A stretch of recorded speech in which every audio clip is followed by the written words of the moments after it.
continuidade à exposição prática iniciada no vídeo. Então, para trazer uma contextualização básica, os impactos ambientais, ele está estabelecido pela Resolução CONAMA 01 de 1986 e ele vai ser definido como qualquer alteração das propriedades físicas, químicas e biológicas do meio ambiente que sejam causadas por qualquer forma de matéria ou energia resultante das atividades humanas, que direta ou indiretamente afetam a saúde, a segurança, o bem-estar da população, as atividades sociais e econômicas, a biota, as condições estéticas e sanitárias do meio ambiente e a qualidade de vida dos recursos ambientais. Mas o que isso tudo quer dizer? Basicamente, que toda e qualquer atividade humana vai estar causando um impacto sobre o meio ambiente. E este impacto ele pode ser tanto positivo quanto negativo. Em relação aos impactos positivos, a interferência, uma recuperação de uma área degradada, por exemplo, ela pode ser entendida como um impacto positivo. A limpeza de um lago eutrofizado pode ser também um impacto positivo. Os impactos sociais positivos, uma vez que uma ação humana ela retorne algum benefício para a sociedade. Então, todos esses processos seriam impactos positivos. No entanto, a grande maioria das atividades humanas, eles apresentam impactos negativos para o meio ambiente, que podemos colocar esses impactos como causadores de poluição e degradação, que trouxe na imagem o exemplo do impacto ambiental negativo relacionado ao desmatamento e consequente queimada dessa área.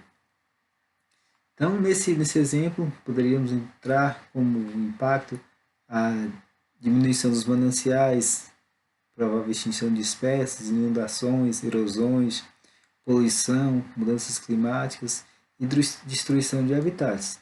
Então, uma vez que há um desmatamento de uma área, e se esse desmatamento não for controlado, não tiver as condições adequadas, podem acontecer impactos ambientais negativos. Tanto que o próprio processo de desmatamento já é esse impacto ambiental negativo, trazendo como estas as consequências. E do ponto de vista florestal, ambiental, foi criado no ano de 2012 o Código Florestal Brasileiro, que na verdade no nosso país existe um Código Florestal desde o ano de 1934. No entanto, com a atualização e a aprovação da Lei Federal número 12.651 de 2012, que trouxe alterações nesse Código Florestal, com leis e medidas provisórias, trazendo mudanças significativas para a forma de condução dos atos florestais no Brasil. Mas por que eu devo me preocupar com esse Código Florestal, com essa lei? Basicamente porque ela vai garantir que as propriedades privadas, nelas, que alguma vegetação seja conservada a fim de garantir a qualidade de vida de toda a sociedade, a continuidade da produção dos alimentos e a produção da água que abastece nossas torneiras, aquíferos, reservatórios e usinas hidrelétricas que geram energia. Então, basicamente, esse código foi para dar garantias que as atividades humanas que têm impactos inerentes a elas são inevitáveis, mas que esses impactos, do ponto de vista florestal e as consequências que dele se estendessem, fossem reduzidas. e afetam todos os produtores rurais, porque são regramentos que vão estar atingindo os produtores rurais. Então, o novo Código Florestal, também como é conhecido, ele estabelece normas para a proteção da vegetação nativa em áreas de preservação permanente, reserva legal e uso restrito. Então, ele traz áreas que devem ter essa proteção ambiental do ponto de vista da exploração da floresta. E nesse contexto, as propriedades deveriam seguir as instruções estabelecidas nessa legislação. E um dos fatores, né, que veio junto com essa lei foi a obrigatoriedade de recuperação de áreas degradadas. Que são essas áreas degradadas? Áreas degradadas que estejam dentro de áreas de preservação permanente, áreas de reserva legal e áreas de uso restrito.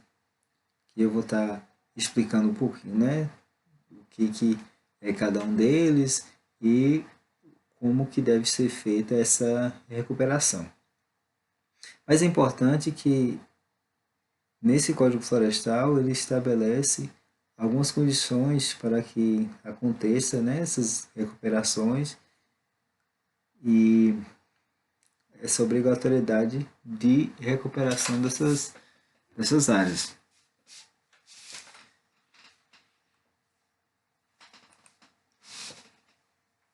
Então, ele traz a reserva legal que estabelece os percentuais que devem ser preservados para cada uma dessas áreas.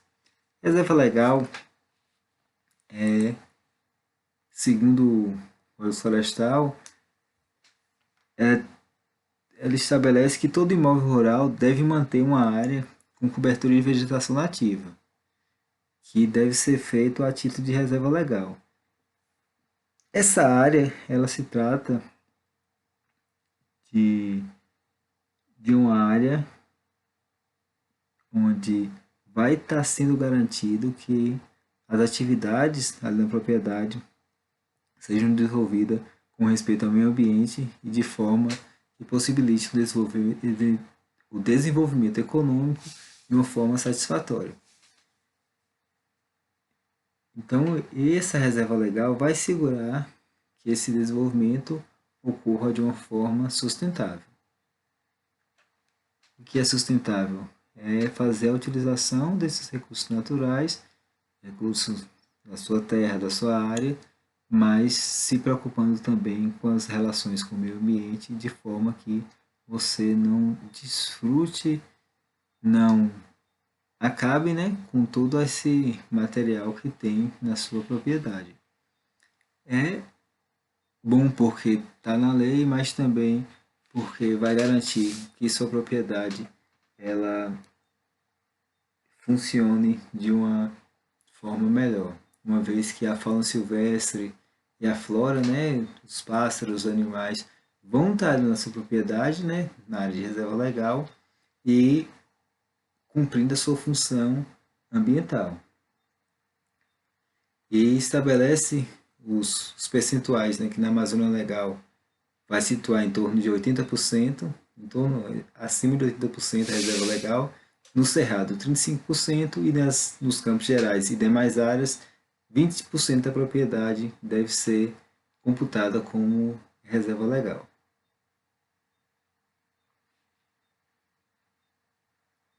Outra área que tem essa obrigatoriedade de recuperação do que já foi degradado, bem como a preservação das áreas que existem, é as áreas de uso restrito, que no Código Florestal ela foi estabelecida como áreas, as planícies pantaneiras, né, o nosso Pantanal, e áreas com inclinação entre 25 e 45 graus, ou seja, são áreas declivosas que deve se ter um manejo adequado dessas áreas para a sua devida preservação.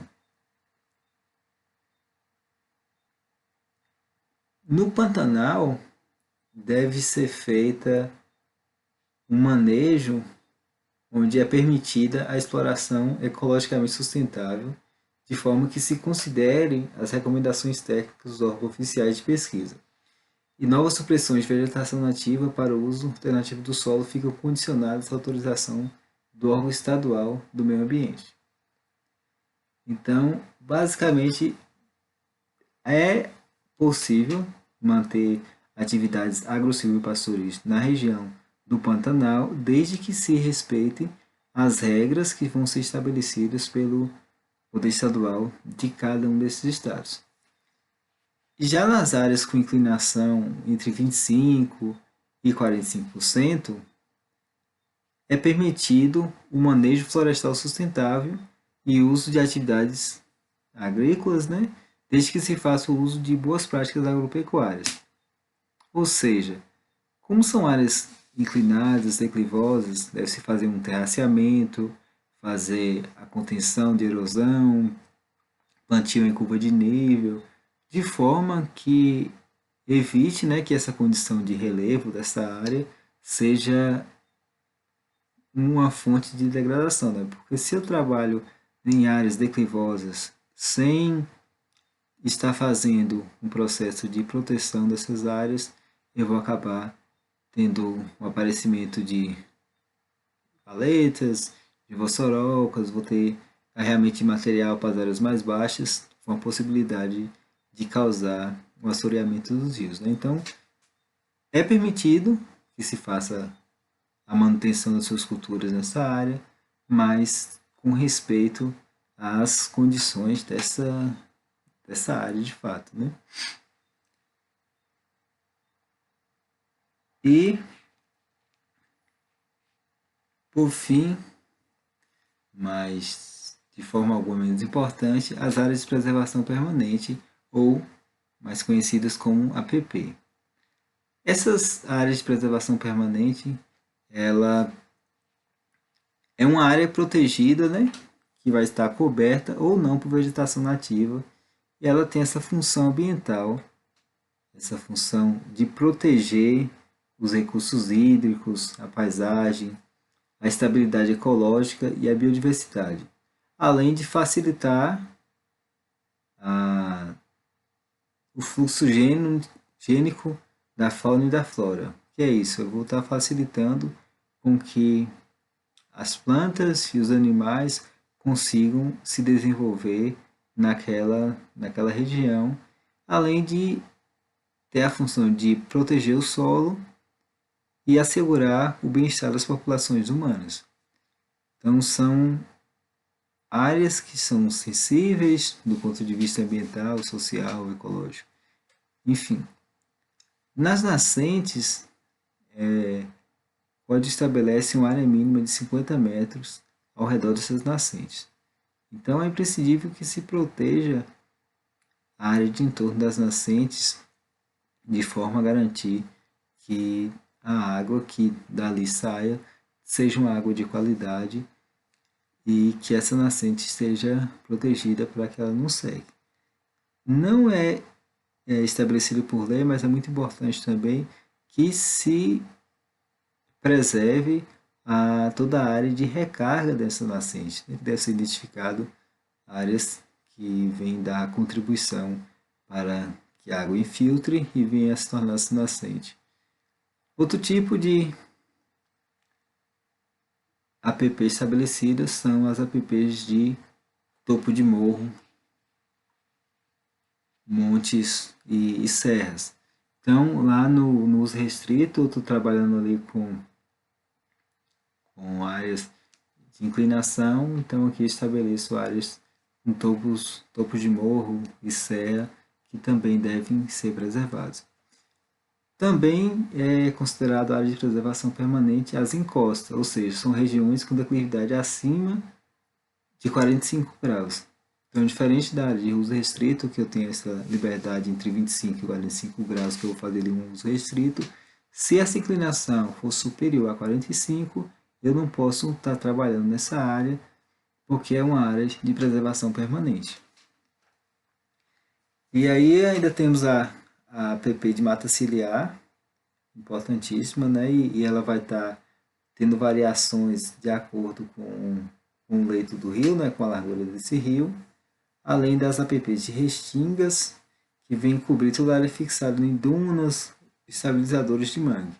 Então, temos aqui 5 tipos de áreas de preservação permanente, cada uma com a sua função ecológica aí, que devem ser consideradas porque são áreas sensíveis e mesmo dentro da propriedade de vocês, ainda que sejam áreas que estejam sendo utilizadas para a produção, é importante a gente estar avaliando, né, cada um na propriedade de vocês, fazer essa análise e tentar identificar se são áreas de preservação permanente e trabalhar formas, né, de estar recuperando essas áreas. Então, ao longo dessa aula, vamos estar trabalhando aí um método para fazer essa recuperação dessas áreas, para que elas retornem, né, com a sua função ecológica e de uma forma que não fique oneroso para vocês produtores. A gente sabe, né, que um dos grandes problemas principalmente para o pequeno produtor do ponto de vista ambiental é os custos que está associado a esse processo de manutenção e recuperação dessas áreas. Mas existem formas, né, de se estar fazendo isso a um preço que não onere tanto para vocês produtores, né, que não fique tão caro e se torne viável. Então, o novo Código Florestal, ele tem um marco como agosto de 2008, que foi um ano que se trouxe regras, né, para os crimes relacionados à proteção, relacionados à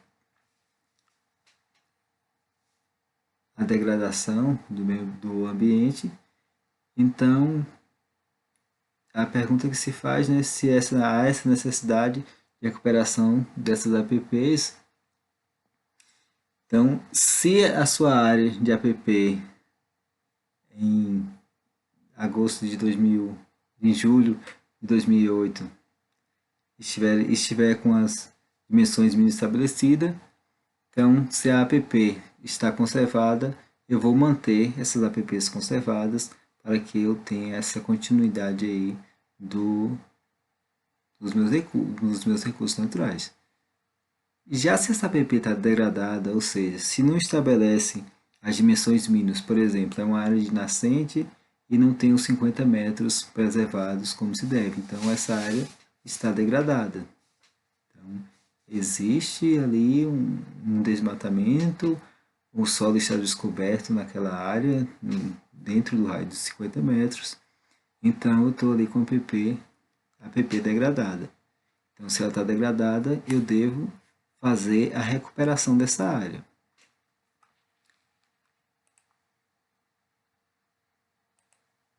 E o quanto que de fato eu devo recuperar, quanto que eu sou obrigado por lei a estar recuperando.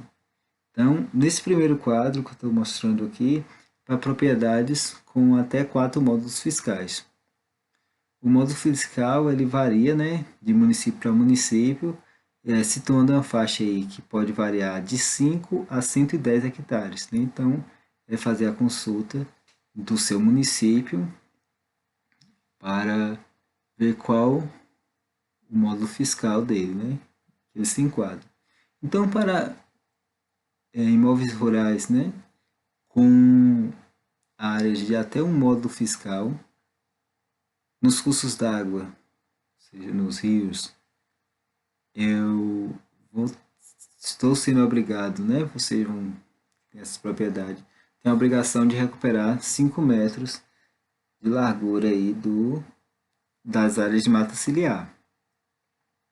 Para as nascentes e olhos d'água perene, a obrigatoriedade de recuperar 15 metros, para as veredas 30 metros, lagos, lagoas 5 metros. Então, isso para a propriedade de até um módulo fiscal. propriedade. Até a distância é uma adaptação das atividades de assistência técnica e extensão rural do Bahia Produtiva. Projeto do Governo do Estado da Bahia por meio da Secretaria de Desenvolvimento Rural do Estado da Bahia, executado pela CA, Companhia de Desenvolvimento e Ação Regional, com recursos provenientes de acordo de empréstimo com o Banco Mundial.